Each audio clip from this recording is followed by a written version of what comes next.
আসসালামু আলাইকুম। এখন শুনবেন সংবাদ শিরোনাম। প্রার্থিতা ফিরে পেলেন আরো 41 জন। মার্কিন নাগরিকত্বের জন্য জামায়াতের ডাক্তার ফজলুল হকের আবেদন বাতিল। ভোটের মাঠে থাকবে সরকারের চেয়েও শক্তিশালী আমলাতন্ত্রের একটি অংশ। পর্যবেক্ষণ টিআইবির। লক্ষ্যভ্রষ্ট হয়েছে বেশিরভাগ সংস্কার অধ্যাদেশ। ইরানে বিক্ষোভের আপডেট মিলছে না সহজে। 2000 আন্দোলনকারী ও শতাধিক সেনা পুলিশ মৃত্যুর খবর। যুক্তরাষ্ট্রকে হামলার হুঁশিয়ারি। আপিলে মাহমুদুর রহমান মান্না সহ প্রার্থিতা ফিরে পেলেন 57 জন। কুমিল্লা 2 আসনের সীমানা পরিবর্তন নিয়ে ইসির সিদ্ধান্তের। এতক্ষণ দেখছিলেন সংবাদ শিরোনাম, এখন দেখবেন বিস্তারিত।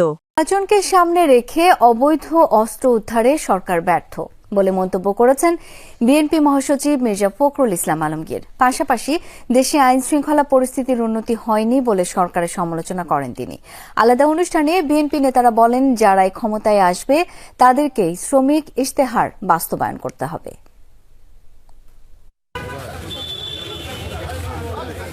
নির্বাচনে কর্মকৌশল চূড়ান্ত করতে নিজ আসন ঠাকুরগাঁ 1-এ অবস্থান করছেন বিএনপি মহাসচিব মির্জা ফখরুল ইসলাম আলমগীর। ধারাবাহিকভাবে মতবিনিময় করছেন নেতাকর্মীদের সাথে। সোমবার সকালে নিজ বাসায় সার্বিক বিষয় নিয়ে সাংবাদিকদের মুখোমুখি হন মির্জা ফখরুল। উদ্বেগ জানান দেশের আইন শৃঙ্খলা পরিস্থিতি নিয়ে। উদ্বিগ্ন, কনসার্ন। বিশেষ আমি মনে করি এটা সরকারের একটা ব্যর্থতাই বলবো যে তারা অস্ত্র উদ্ধার করতে পারেনি এবং এখন পর্যন্ত আইন শৃঙ্খলা পরিস্থিতি সেই রকম একটা উন্নত হয়েছে বলে আমার কাছে মনে হয় না। তবে আমি আশাবাদী, আমি মনে করি যে নির্বাচন চলাকালীন সবাই সেটা ইমপ্রুভ করবে আরো এবং একটা ভালো অবস্থায় আসবে। রাজধানীর চীন মৈত্রী সম্মেলন কেন্দ্রে আয়োজন করা হয় শ্রমিক ইশতেহার সম্পর্কে জাতীয় অংশীজন কনভেনশন, যেখানে শ্রমজীবী মানুষের দীর্ঘকালের বঞ্চনা, শোষণ আর বৈষম্যের চিত্র তুলে ধরেন বক্তারা। রাজনৈতিক দলগুলোর সাথে আলোচনা করে তৈরি করা হয় শ্রমিক ইশতেহার, যেখানে শ্রমের মর্যাদা, শ্রমিকের অধিকার ও ন্যায্য হিস্যা অন্তর্ভুক্ত করা হয়।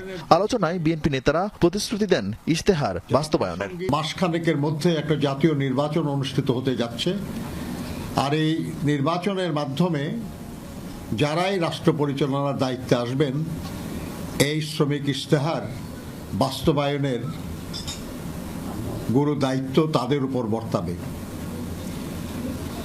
কিন্তু যারা দায়িত্বে আসবেন না, আমরা মনে করি তাদেরও অত্যন্ত গুরুত্বপূর্ণ ভূমিকা পালনের সুযোগ রয়েছে।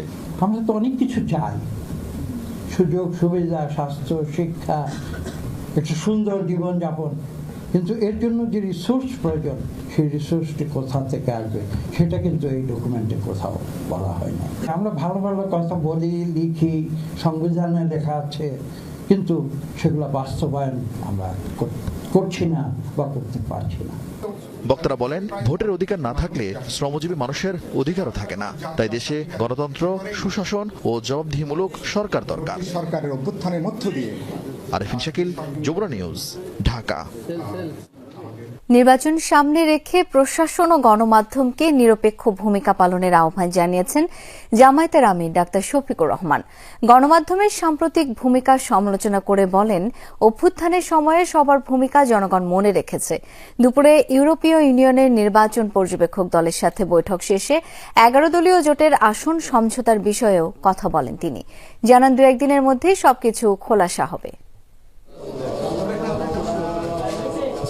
নির্বাচনকে সামনে রেখে জামায়াতে ইসলামীর আমিরের সঙ্গে বৈঠক করেন ইউরোপীয় ইউনিয়নের নির্বাচন পর্যবেক্ষণ মিশনের প্রধান পর্যবেক্ষক ইভার্স আইজাপস। সোমবার দুপুরে রাজধানীর ভাটারার জামায়াত আমিরের রাজনৈতিক কার্যালয়ে বৈঠকটি অনুষ্ঠিত হয়। সেখানে আলোচনা হয় জাতীয় নির্বাচন ও সমসাময়িক বিভিন্ন ইস্যু নিয়ে। বৈঠক শেষে জামায়াত আমির বলেন, আগামী 2-1 দিনের মধ্যেই দৃশ্যমান হবে 11 দলীয় জোটের আসন সমঝোতার বিষয়টি। এ সময় প্রশাসন ও গণমাধ্যমের সাম্প্রতিক অবস্থানের সমালোচনা করেন তিনি। বলেন, গণ অভ্যুত্থানের সময় সবার ভূমিকা জনগণ মনে রেখেছে।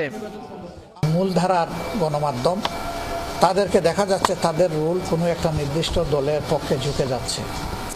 ওই ঝুঁকাতে এখন বাংলাদেশে বড় কিছু হয় না, এটা ঠিক, কিন্তু আমরা তাদের কাছে এটা এক্সপেক্ট করি না, এটাও ঠিক। গণমাধ্যমের পজিশন, গণমাধ্যম এটা দলীয় মাধ্যম না, এটা মাথায় রেখে গণমাধ্যম ফাংশন করুক, সেটাই আমরা প্রত্যাশা করি। এ সময় জামায়াত আমির বিভিন্ন জায়গায় দলের নারী কর্মীদের হেনস্থায় উদ্বেগ জানান। সেই সাথে সুষ্ঠু নির্বাচনের জন্য সরকার ও ইসিকে তাগিদ দেন তিনি। আমাদের বোনদের, মায়েদের নির্বাচনী প্রচারণায় বিভিন্ন জায়গায় বাধা দেওয়া হচ্ছে, এমনকি হেজাব খুলে নেওয়ার ঘটনাও ঘটেছে। ঘোষণা দেওয়া হয়েছে, এদের কাউকে দেখলে তোমরা ঠেকিয়ে দেওয়া। রাজনৈতিক দলের কাজ হচ্ছে সকল শ্রেণী পেশার বয়সের মানুষকে, লিঙ্গের মানুষকে সম্মান দেখানো। শুধু রাজনৈতিক কারণে আমরা কাউকে অপমান করার অধিকার রাখি না। এর আগে সকালে ডাক্তার শফিকুর রহমানের সঙ্গে দেখা করেন চীনের রাষ্ট্রদূত ইয়াও ওয়েন। আলোচনা হয় দুদেশের স্বার্থ সংশ্লিষ্ট বিষয়ে। ফয়সাল মাহমুদ, যমুনা নিউজ, ঢাকা। প্রার্থিতা ফিরে পেতে তৃতীয় দিনে ৭১টি আপিল নিষ্পত্তি করল ইসি।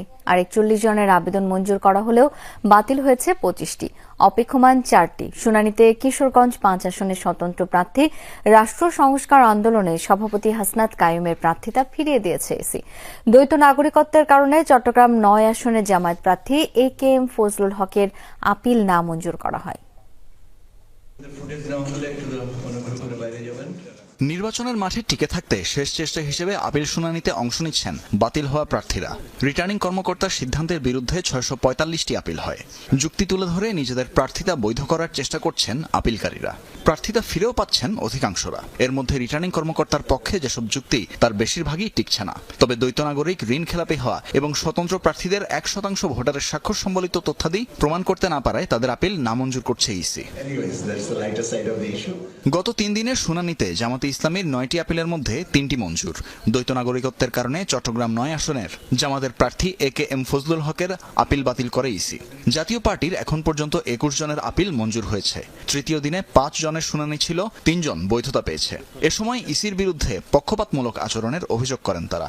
এখন পর্যন্ত ১৮-১৯টি আপিল আমাদের মঞ্জুর হয়েছে। ১৯ জন প্রার্থিতা পেয়েছেন। তারা অবশ্যই লাঙ্গল প্রতীক নিয়েই মনোনয়ন নিয়েছে, লাঙ্গল প্রতীক নিয়েই জমা দিয়েছে এবং লাঙ্গল প্রতীক নিয়েই তাদের মনোনয়ন গৃহীত হয়েছে। এখন তাদেরকে একটি ব্যালট কেটে রিটার্নিং কর্মকর্তা হাতে তুলে দিবেন, এটা জাস্ট এ মেয়ার ফর্মালিটিস। আইন অনুযায়ী প্রতিটি অভিযোগ ও কাগজপত্র খতিয়ে দেখছে আপিল ট্রাইব্যুনাল। শুনানি চলবে আগামী ১৮ জানুয়ারি পর্যন্ত। রাজনৈতিক দলগুলোর প্রচারণা আনুষ্ঠানিকভাবে শুরু হবে ২২ জানুয়ারি। তানভীর মৌসুম, যমুনা নিউজ, ঢাকা। জাতীয় নির্বাচনের কার্যক্রম বাধাগ্রস্ত হয় এমন কর্মকাণ্ড থেকে বিরত থাকতে আনসার সদস্যদের নির্দেশনা দিয়েছেন স্বরাষ্ট্র উপদেষ্টা জাহাঙ্গীর আলম চৌধুরী। সকালে গাজীপুরে আনসার ও ভিটিপি একাডেমিতে বাহিনী সমাপনী কুচকাওয়াজ অনুষ্ঠানে কথা বলেন তিনি। উপদেষ্টা জানান, নির্বাচনে দায়িত্ব পালন করবেন ৫.৫ লাখেরও বেশি আনসার সদস্য। বলেন, আনসার সদস্যদের অংশগ্রহণে নির্বাচন